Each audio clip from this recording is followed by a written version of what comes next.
Bana, kuna vitu vingi sana kama record label ya Konde Gang kama inafeli hivi kwa sababu ya namna ambavyo inaendesha taasisi ya Konde Gang, lakini pia na namna ambavyo wanaingia mikataba pamoja na wasanii mbalimbali ambao wanasainiwa pale Konde Gang. By the way, kama utakuwa unafuatilia au ni mfuatiliaji mzuri wa mitandao ya kijamii, naamini umekutana na kauli ya mtu mzima Diamond Platnumz ambaye amezungumza, lakini ni kama kimafumbo hivi.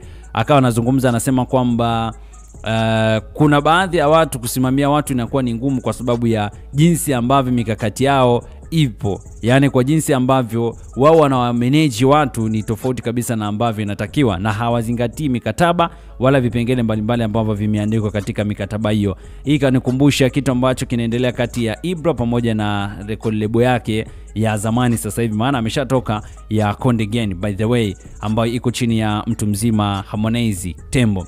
Bana, kuna kauli ya Diamond inakuja baada ya siku ya jana Harmonize kutoka hadharani na kusema kwamba anamruhusu Ibra kwenda kufanya mambo yake, kwenda kufanya biashara zake bila kubuguziwa na bila kufuatiliwa, na akawaomba pia na mashabiki pamoja na watu mbalimbali kumsupport Ibra na kuhakikisha kwamba wanampa deal za kazi, wanampa endorsement na maisha mengine yaweze kuendelea. By the way, na nimefurahishwa pia kwa siku leo, nimeamka pia nikapita kwenye Insta story ya mtu mzima Ibra, nikaona pia alipiga show katika maeneo mbalimbali kama Kitambaa Cheupe kwa usiku wa kuamkia hii leo. Nikaona yes kwamba huenda mshikaji kama blessings ishaanza kuambatana naye, lakini Harmonize ni miongoni mwa watu ambao binafsi naweza nikasema wanajutia sana. Wanajutia kwa sababu gani? Wanajuta kwa sababu ya jinsi ambavyo ameshindana na Ibra katika mitandao ya kijamii, ikapelekea mpaka Ibra mwenyewe akaanza kuropoka, akasema kwamba Harmonize ni kwamba alitaka sijui amuue mama yake, alitaka pia sijui amuite chumbani, sijui amfanyie nini. Issue kama hizo ambazo kwa mtu kama Harmonize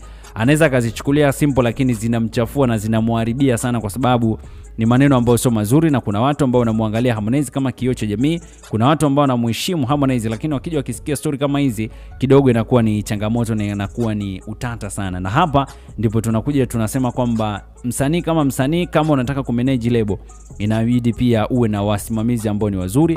Harmonize by the way angezungumza vizuri na akina Chopa, angezungumza na vizuri na akina Jembe, naamini pia singefika huko. Labda pengine ukute hawa ambao nimewataja, yani Chopa na Jembe, kuna sehemu ambao wamefeli. Labda huenda sasa watu tukawa tunazungumza na kusema kwamba Harmonize yuko sahihi na waliofeli katika management yake ni Chopa pamoja na Jembe. So unaweza kaliona hili liko vipi bana juu ya maisha ya wasanii pamoja na watu mbalimbali ambao wana manage label. Kwa hiyo ukiangalia kama WCB kila kitu kipo, kila wizara au kila msemaji unakuta kuna msemaji wa WCB, au kuna mtu ambaye labda ni anatunza fedha, kuna mtu ambaye ni ndo anatoa maamuzi ya mwisho. Kwa hiyo unaweza kaona ni kwa jinsi gani. Kwa hiyo kwa wale wasanii au kwa wale watu ambao wanataka kufanya jambo lolote, hata Harmonize alivyotoka WCB alivyoambiwa alipe shilingi milioni 600, hiyo ilikuwa imesimama japo na Mago kuingilia, lakini haikumtoa Diamond kwenye reli. So unaweza kujionea ni kwa jinsi gani mambo yalivyo. So Harmonize kuna vitu anatakiwa kae na uongozi wake aweze kuvijadili na aweze kuvipangilia vizuri kuhakikisha kwamba mambo kama haya hayajitokezi. Maoni yako ni yapi? Niandike chini hapo, lakini kubwa zaidi usisahau bana kusubscribe channel yetu ya BM Basha TV. Mambo vipi? Big up sana kwa wale ambao wamesubscribe channel yetu ya BM Basha TV. Na leo msanii wetu tunamzungumzia ndio huyu hapa.